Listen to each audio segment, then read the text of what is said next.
नमस्कार दोस्तों।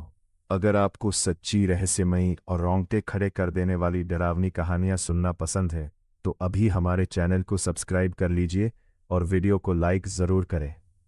अब तैयार हो जाइए एक ऐसी खौफनाक कहानी सुनने के लिए जिसे सुनकर शायद आज रात आपकी नींद उड़ जाए। रात 2 बजे पुराने स्कूल की घंटी अपने आप बजती है। जो उसे देखने गया वो कभी वापस नहीं लौटा। अगर आपको सच्ची घटनाओं से प्रेरित डरावनी और रहस्यमय कहानियां पसंद हैं तो इस कहानी को आखिर तक ज़रूर सुनिए। हमारे जिले से लगभग 10 किलोमीटर दूर एक छोटा सा गांव था जिसका नाम था धूमगढ़। गांव शांत था, लेकिन उसके किनारे पर बना एक पुराना सरकारी स्कूल पिछले 15 सालों से बंद पड़ा था। कभी वहां सैकड़ों बच्चे पढ़ते थे, लेकिन एक ही रात में हुई रहस्यमय घटना के बाद स्कूल हमेशा के लिए बंद कर दिया गया। गांव के बुजुर्ग आज भी उस स्कूल का नाम लेने से बचते थे। कोई भी आदमी शाम ढलने के बाद उसकी तरफ नहीं जाता था। बच्चों को तो दिन में भी उसके पास जाने की मनाही थी। वजह पूछने पर हर कोई बस इतना कहता, रात के 2 बजते ही वहां घंटी बजती है और जो उसे सुन ले उसकी जिंदगी कभी पहले जैसी नहीं रहती।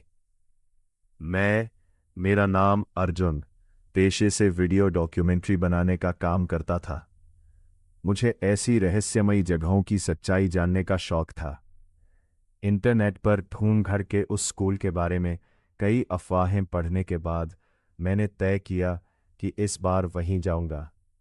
गांव पहुंचा तो दोपहर के 3 बज रहे थे।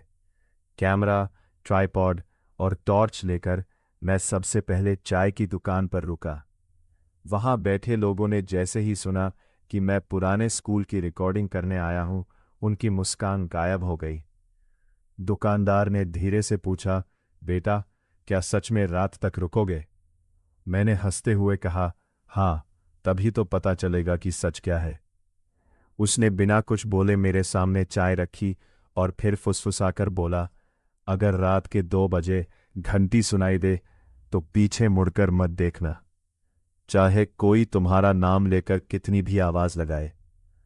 उसकी बात सुनकर मेरे शरीर में हल्की सी सिहरन दौड़ गई, लेकिन मैंने इसे अंधविश्वास समझकर नजरअंदाज कर दिया। शाम होते होते मैं स्कूल के सामने पहुंच गया। लोहे का बड़ा गेट पूरी तरह जंग खा चुका था। दीवारों पर बेलें चढ़ चुकी थीं। टूटी हुई खिड़कियां हवा के साथ चरमराने की आवाज कर रही थीं। मैदान में उगी लंबी घास हवा के साथ ऐसे हिल रही थी जैसे कोई उनमें छिपकर चल रहा हो। मैंने कैमरा चालू किया और रिकॉर्डिंग शुरू कर दी। मैं इस वक्त धूमगढ़ के उस स्कूल के सामने हूं जिसके बारे में कहा जाता है कि हर रात 2 बजे इसकी घंटी अपने आप बजती है। आज हम पूरी रात यही रहेंगे और पता लगाएंगे कि इसके पीछे का सच क्या है। गेट धक्का देते ही तेज आवाज के साथ खुला। अंदर कदम रखते ही अजीब सी ठंड महसूस हुई। बाहर गर्मी थी, लेकिन स्कूल के अंदर हवा बर्फ जैसी ठंडी थी। पहली कक्षा का दरवाज़ा आधा खुला था। अंदर टूटी बेंचें, फटी किताबें और दीवार पर धुंधला पड़ा ब्लैक बोर्ड दिखाई दे रहा था। ब्लैक बोर्ड पर सफ़ेद चौक से लिखा था, देर मत करना। मैंने सोचा शायद किसी ने मजाक किया होगा। जैसे ही कैमरा उस पर जूम किया, मुझे लगा कि आखिरी शब्द थोड़ा सा बदल गया है। अब वहां लिखा था, देर हो गई। मैंने तुरंत कैमरा नीचे किया और दोबारा देखा। ब्लैक बोर्ड बिल्कुल खाली था। मेरे हाथ अनजाने में कांप गए। मैंने खुद को समझाया कि शायद रोशनी का भ्रम होगा। स्कूल के पीछे की तरफ एक लंबा गलियारा था। उसके आखिर में प्रधानाचार्य का कमरा दिखाई दे रहा था। कमरे का ताला जमीन पर टूटा पड़ा था। दरवाजा धीरे धीरे धक्का देकर खोला तो अंदर धूल से ढकी मेज, कुर्सी और एक पुरानी लकड़ी की अलमारी थी। अलमारी खोलते ही कई फाइलें नीचे गिर गईं। उनमें से एक रजिस्टर सबसे ऊपर था। उसके पहले पन्ने पर लिखा था, 17 जुलाई 2011, अंतिम उपस्थिति। मैंने पन्ने पलटने शुरू किए। हर बच्चे के नाम के सामने लाल स्याही से एक ही शब्द लिखा था, अनुपस्थित। लेकिन आखिरी पन्ने पर एक नया नाम दर्ज था, अर्जुन। मेरी सांस जैसे रुक गई। मैंने तो कभी इस स्कूल में पढ़ाई ही नहीं की थी। नाम के सामने तारीफ लिखी थी, आज की। मैंने घबराकर रजिस्टर बंद किया और पीछे हट गया। उसी पल ऊपर वाली मंजिल से किसी बच्चे के दौड़ने की आवाज आई। धड़ धड़ धड़। आवाज बिल्कुल साफ थी। मैंने टॉर्च ऊपर डाली। गलियारा खाली था, फिर भी कदमों की आवाज लगातार करीब आती जा रही थी। अचानक पूरे स्कूल में एक साथ सभी कक्षा के दरवाजे अपने आप जोर से बंद हो गए। धड़ाम धड़ाम धड़ाम। और उसी सन्नाटे में कहीं दूर से, बहुत धीमी लेकिन साफ, एक पुरानी लोहे की घंटी बजने की पहली आवाज सुनाई दी। Ton ton ton. उस एक आवाज ने पूरे स्कूल के सन्नाटे को चीर दिया। मैंने तुरंत अपनी घड़ी देखी। समय था रात के ठीक 2 बजे। मेरी धड़कन तेज हो गई। मैंने कैमरे का डिस्प्ले देखा। रिकॉर्डिंग अब भी चल रही थी। सब कुछ कैद हो रहा था। मैंने खुद को संभालते हुए सीढ़ियों की तरफ कदम बढ़ाए। जैसे ही पहला कदम रखा, टन, घंटी दूसरी बार बजी। इस बार उसकी आवाज पहले से ज्यादा पास थी। ऐसा लगा जैसे घंटी स्कूल की छत पर नहीं, बल्कि मेरे ठीक सिर के ऊपर बज रही हो। मैंने टॉर्च ऊपर घुमाई। कुछ नहीं था, सिर्फ अंधेरा। मैं धीरे धीरे सीढ़ियां चढ़ने लगा। हर सीढ़ी पर धूल की मोटी परत जमी थी, लेकिन उनके बीच ताजे पैरों के छोटे छोटे निशान थे। ऐसे निशान जैसे कोई बच्चा अभी अभी ऊपर गया हो। मैंने उन निशानों का पीछा करना शुरू किया। ऊपर पहुंचते ही लंबा गलियारा दिखाई दिया। दोनों तरफ बंद कमरे, सभी दरवाजों पर जंग लगे ताले। लेकिन सबसे आखिरी कमरे का दरवाजा आधा खुला था। अंदर से धीमी धीमी फुसफुसाहट सुनाई दे रही थी। मैंने कैमरा उस तरफ किया। फुसफुसाहट अचानक बंद हो गई। पूरा गलियारा फिर से शांत हो गया। मैं दरवाजे तक पहुंचा। धीरे से उसे धक्का दिया। कमरे में पुरानी बेंचें थीं। दीवारों पर बच्चों की बनाई हुई पेंटिंग्स अब लगभग मिट चुकी थी। सामने ब्लैक बोर्ड था। उस पर सफेद चौक से बड़े अक्षरों में लिखा था, तुम देर से आए। मैंने घबराकर कैमरा उस पर फोकस किया। उसी क्षण चौक अपने आप चलने लगी। मेरी आंखों के सामने बिना किसी हाथ के नए शब्द लिखने लगे। अब बाहर मत जाना। मैं वही जम गया। मेरे कानों में अपनी ही सांसों की आवाज गूंज रही थी। अचानक कमरे के पीछे रखी टूटी अलमारी अपने आप खुल गई। उसके अंदर से एक पुरानी स्कूल ड्रेस धीरे धीरे बाहर लटक गई। ड्रेस पर मिट्टी लगी हुई थी। उसकी जेब पर एक नाम कढ़ा हुआ था, रोहन। उसी पल मेरे कैमरे की स्क्रीन झिलमिलाने लगी। मैंने डिस्प्ले देखा। कैमरा जो रिकॉर्ड कर रहा था, उसमें मैं अकेला नहीं था। मेरे ठीक पीछे स्कूल यूनिफॉर्म पहने 5 बच्चे खड़े थे। सबके चेहरे झुके हुए थे। उनकी आंखें दिखाई नहीं दे रही थीं। मैंने घबराकर पीछे मुड़कर देखा। कमरा खाली था। दोबारा स्क्रीन देखी। वे 5 अब भी वहीं खड़े थे। धीरे धीरे उनमें से सबसे छोटा बच्चा अपना सिर उठाने लगा। उसका चेहरा पूरी तरह सफेद था। आंखों की जगह सिर्फ काला अंधेरा था। उसने अपने होंठ खोले, लेकिन आवाज किसी और की निकली।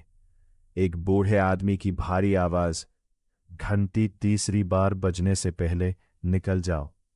मैं कुछ समझ पाता उससे पहले टन, घंटी तीसरी बार बजी। पूरे कमरे की खिड़कियां एक साथ जोर जोर से खुलने और बंद होने लगी। बर्फ जैसी ठंडी हवा अंदर भर गई। ब्लैकबोर्ड पर लिखे सारे शब्द अपने आप मिट गए। फिर एक नया वाक्य उभर आया, अब उसने तुम्हें देख लिया है। ये शब्द सुनते ही मेरे शरीर का खून जैसे जम गया। काले कोट वाला आदमी स्टोर रूम से बाहर निकल चुका था।